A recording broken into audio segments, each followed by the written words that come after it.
All rise for the Honorable Tim G.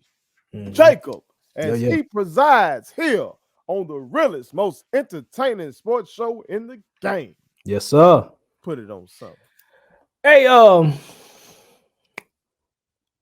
want to shout out and I want to pay proper respect to the Brooklyn Nets. And I think what people are missing about the Nets is that Sean Marks, the I believe he's the executive. I'm not sure Mm-hmm. if he's the I can't remember. I don't know if he's the GM or GM exec. I don't know how that works. But he's the executive guy. He's one of the guys in the front office for the Nets. I mean, you've heard Joe Size, the owner, and all that, but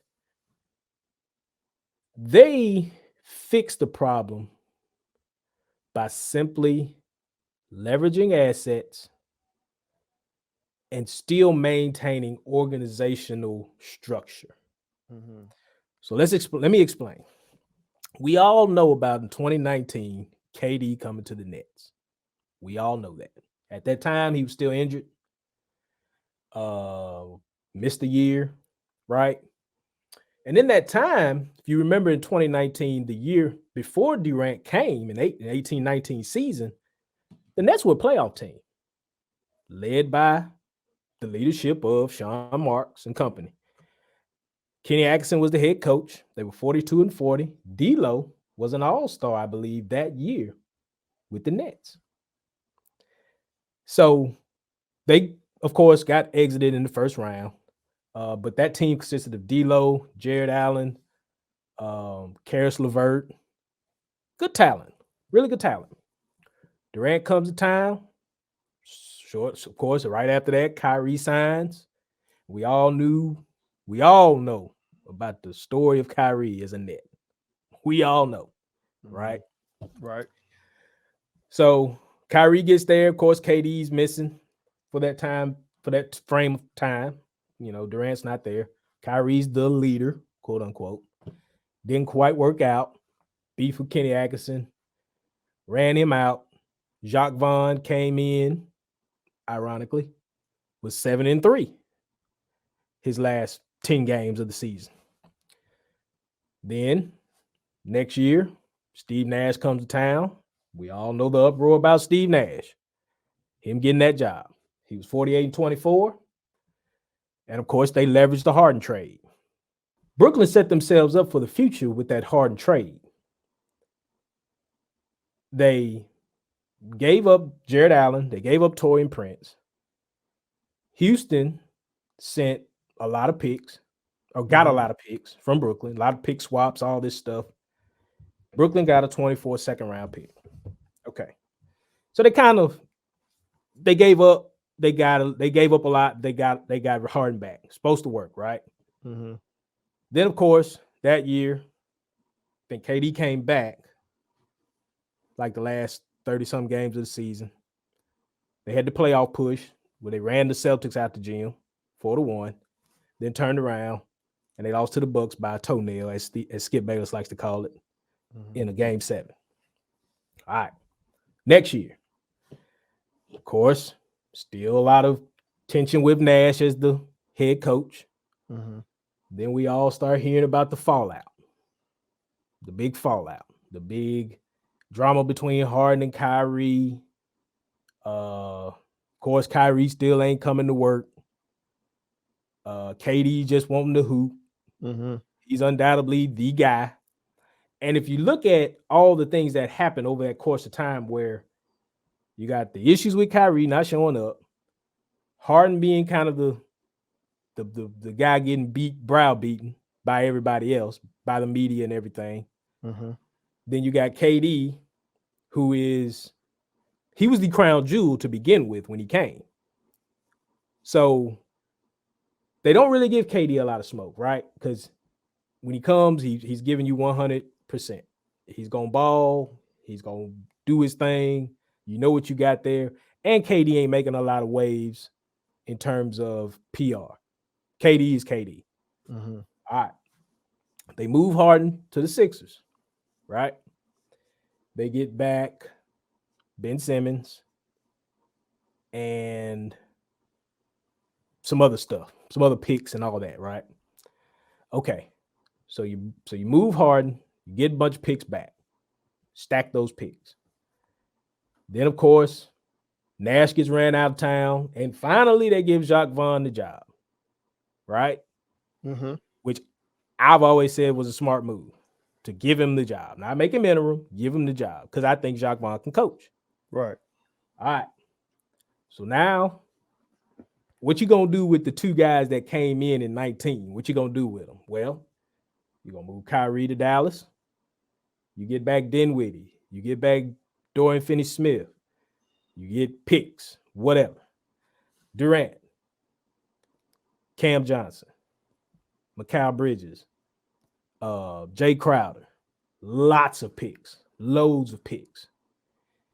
And then, quite ironically, all this talent fits between what they have there presently with guys like Claxton and Royce O'Neal, those guys. And then you bring in a guy like Mikal Bridges, who a lot of people really ain't talking about. But that boy is tough. He coming. Mm-hmm. He coming. Like, it's going to be interesting to see who's going to want to pair up with that unit with all the picks that the Nets have packaged now. Mm-hmm. But they fixed the problem. And with that, all the illusion of prosperity, so to speak, with those three guys coming to town, and then them hauling that off and getting what they got back, and they still made the playoffs. They still made the playoffs. I was reading things that said basically the Nets are packaging for the future. Basically, it'll take them a year or two before they get back. Mm-hmm. And the Nets are the 6th seed. And they get to play Doc Rivers and the Sixers. So I'm just very much impressed with the fact that Jacques Vaughn has done a marvelous job with that group, with whatever pieces he had at the time. It's like he's working with whatever he's got, and he's winning. That's respectable. Very much respectable.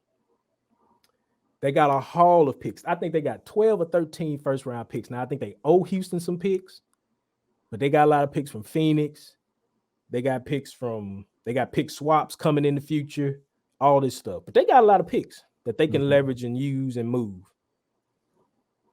They're the 6th seed in the East, and they get to play Doc Rivers Sixers. And I'm here to tell you right now, they're going to send them boys home. What? They're going to send them home. What? It's finna happen. T. It's finna happen. I'm putting that on something because that's just what we do over here, right? Jacques Vaughn is going to outcoach Doc Rivers. He's going to send Doc and them home. Okay, now that part is not far-fetched. Okay, I can. You know how I've said things about Doc Rivers on these airways. Okay, but T. Okay, what Bridges has done since he's made it to the Nets, that's been impressive. Okay, because before that, everybody was just looking at him as a 3-and-D guy, looking at him as one of the top defenders in all of basketball. But now he's gone over there and shown that he's a two-way guy. He can go get you a bucket. 27 a night. Okay, he can go get you a bucket. But T, they got Joel Embiid, man. Joel been hooping. When Joel is healthy, Joel is hooping. And you heard what you just said now. You did hear what you just said. He can be healthy for one series, first round, T. When Joel is healthy. Okay, he going to be healthy for the first round. Now, I know I was about to bring up James Harden, but I know you ain't even finna. You don't give a damn about He ain't got to be the one this time, though. Like, he ain't got to be the one in the playoffs this time. Right. Can he not be different when he ain't the one? He can be valuable. He is still a very good setup guy, passer. He's 10. He got 10 assists this year, right? 10 plus assists. He's leading the league in assists, or he's up top 2. Cool. But I'm just thinking about the style of the fight. Now, if you're going to make it a half-court game, yes, Philly is supposed to dominate. But if we going to talk about some youth running, Philly ain't got a chance. Okay. Philly ain't got a shot. If this happens, Doc need to be on TNT telecast. I don't Okay, even want him there. if this happens, Doc got to go. I And don't I'm even not want him on my for.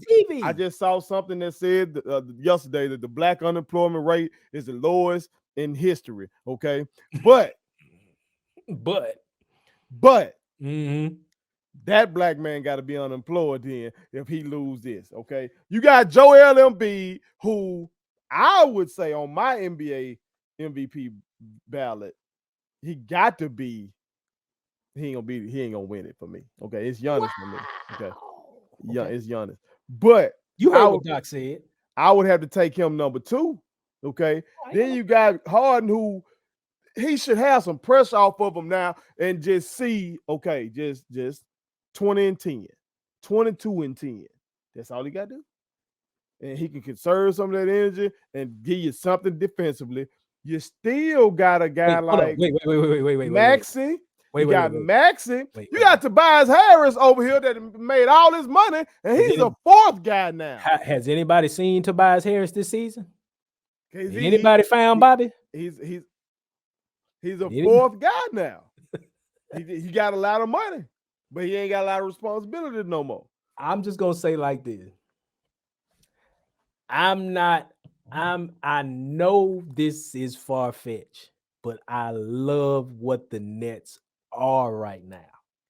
And that's scary. Now, I'm not saying they can beat the Bucks. No, not saying that. But you do think Mikal can be a 1 on a playoff series winner? He's a problem. He's a whole problem. You got to look at. I'm looking at this. Okay, Finney Smith. He ain't 20. He ain't 20 tonight. But great defender, role guy, does his job. Nick Claxton is a very nice center. Very nice center. Nice, long, lanky guy, can deflect, can disrupt at the rim. He's a good rim protector. I ain't saying he's stopping Embiid. Nobody is. But I'm saying it's a lot of age on that floor outside of Maxey. And I'm going to tell you something else, too. I've been noticing this. It's something going on there with Tyrese. It's something that I think there's a I ain't gonna say it's a full-blown tiff, but there's something about Tyrese. I think that they're holding back on him, or Docs want him to play a certain way. I be seeing little things in games where Doc be on him about stuff, and Tyrese be like, I ain't trying to hear that. It's just from what I see, my vantage point. It just seems like, because remember now, Tyrese was showing enough balling before James came to town. Mm-hmm. And then all of a sudden now it's like they're asking him to do something, play a role that he really doesn't really care to play. I mean, he's trying. I mean, because they're winning, they're successful. But what if it starts going bad? Then Tyrese want to get out of town? I mean, because we ain't seen this kid's full potential. So do you think it's a bridge is deep inside him? If he gets somewhere and they let him go, he can have I think so. Yeah, I think so. But and in this series, he might feel like y'all holding me back. Look at what that man over there doing. I could be doing that, but y'all got me up here just sitting in the corner waiting on what James and Joel gonna do. Just saying. It's only so much ball you can share out there. Well, tell y'all, I will promise you this. If your prediction comes true, I will go chop this up. I will put it back out. I will tag whatever publication needs to see it, because they will have to know that it was the honorable one, Tim G. Jacob. This is not a good draw for the Sixers, in my eyes. Who predicted it first? In my eyes. I love Dinwiddie. I love Bridges. I love DFS. I like Royce O'Neal. These are blue-collar guys. It's hard to deal with blue-collar guys. What these boys got to lose? They have nothing to lose. Just saying. Hot take tea. All right. Just saying. Okay, well, America, y'all chime in. Let us know what y'all think about my brother's prediction, okay? He done took y'all from the root to the fruit. He's giving y'all the whole backstory on how the Nets went through this transformation, and he finalized it with a hot take.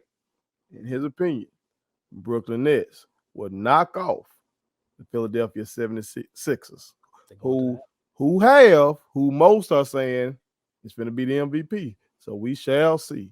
Let us know what y'all think. All right, put it on something. Thank you so much for watching my daddy's YouTube channel. Make sure you like, share, and turn on your post notifications. Okay, how do I do it?